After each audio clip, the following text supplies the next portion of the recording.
Welcome back to Talk Dirt to Me. This is episode 2. Today we're going to be doing a deep dive into succulent and cactus propagation. I'm going to give you some tips on how to stretch your bang for your buck so that you can get the most value for the plants that you buy at the store, and so that you can continue to propagate them to have more and more, an infinite amount of those plants if you want. Okay, so I'm going to give you a few different techniques here, and you can go wild with it. You're going to be able to play with this after I give you these little guidelines and do whatever you're thinking about. All right, so what do I mean by propagation?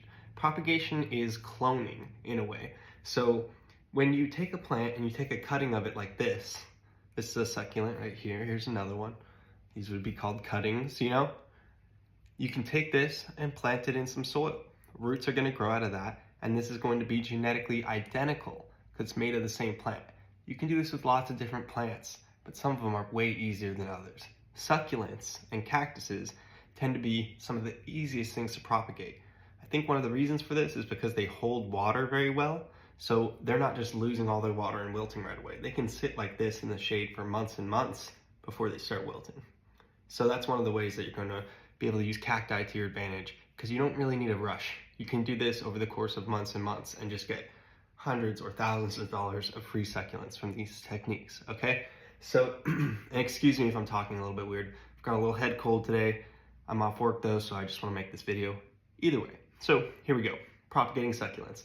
So let's look at some different succulents first.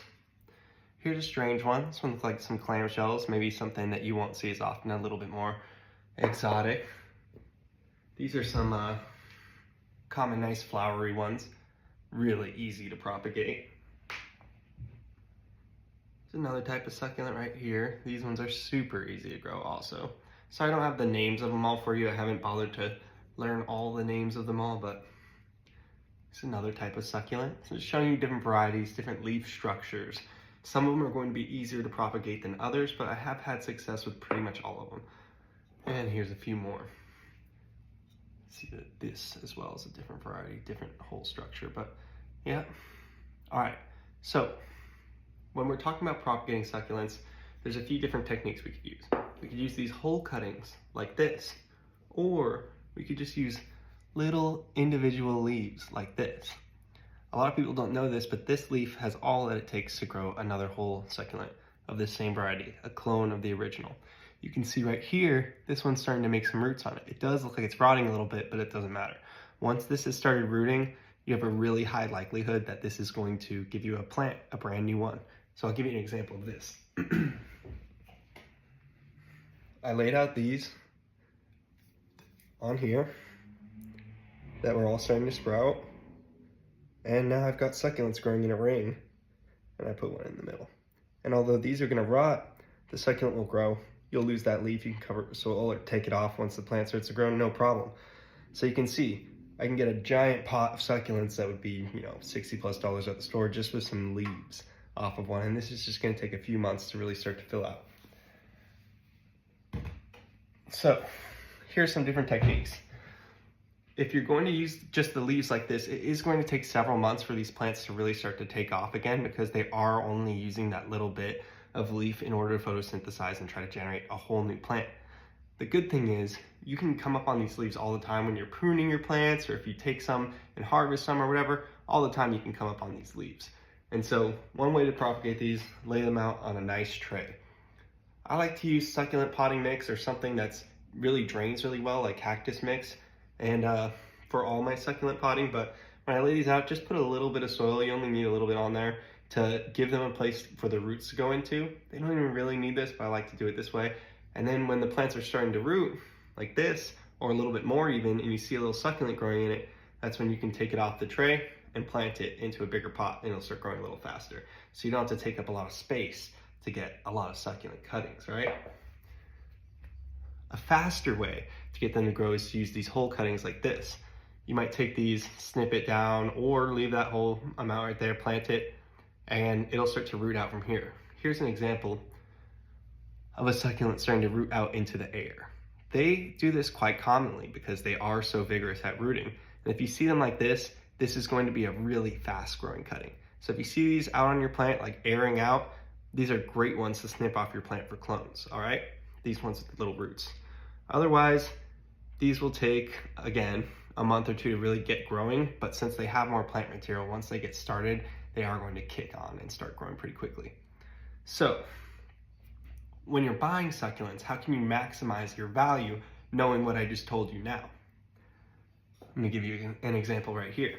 So you look at this succulent in the front, you can see 1, 2, 3, 4, 5, 6 heads on it right there. So you could hypothetically prune this plant 6 times, get 6 different new plants off of it. So if you're in the store and you're buying succulents and you see one that's only got 1 big fat head, that's only 1 piece right there. If you see one that's got lots of different heads growing, see this one's only got like 4, 1, 2, 3, 4. I could cut these all and turn them into cuttings, put them all in their own pots and have 4 big new plants. And that would get me more plant material than just letting this one plant grow, because you're giving them all space. Over time, you'll get more. So another way that you could propagate succulents, and you see you got 3 heads here before we move on, is sometimes they like to actually split and make 2 different clusters, and that's called a pup. That's not the same as a cutting. This is going to be a whole new plant. So I brought this one in to show you this specific type of split going on, and a lot of different ones will do this. So you could see this is kind of grown apart into 2 different clusters, and if you pull them apart, you could see where each leaf is connected to which cluster. There's one going over there. Here, I'll try to pull this apart a little better for you. And they've each got their own root ball. So I could pull these apart, pull one of these out, it'll have its own roots already established and growing.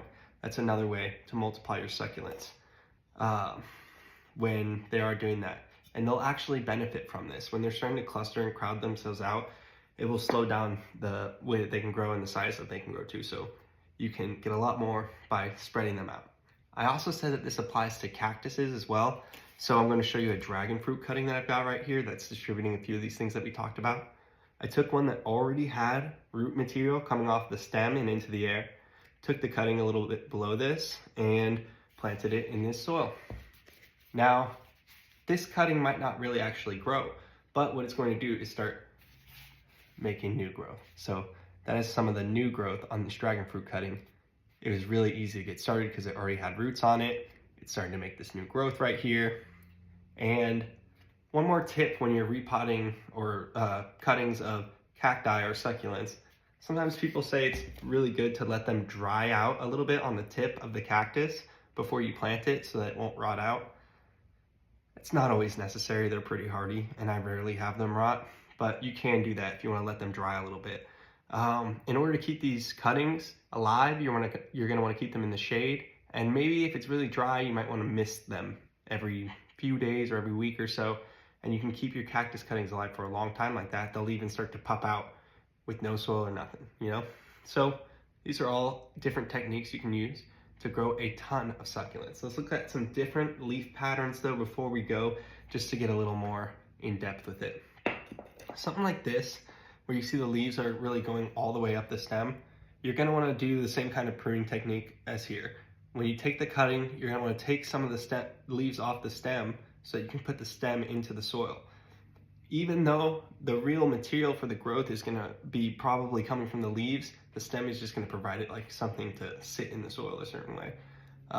So again, with this, you see this plant, if you were to buy this in the store, you could prune this down to a smaller plant and get a lot of fruit plants off of that. So remember, if you ever see a bunch of succulents growing somewhere and there's just a huge patch of them, all it takes for you to have your own plant is just 1 head. Harvest responsibly. And if you see ever somebody's like pruning their succulents and there's free cuttings, just grab them. They'll give them to you for free. And you can propagate these and make them into your own massive amounts of succulents.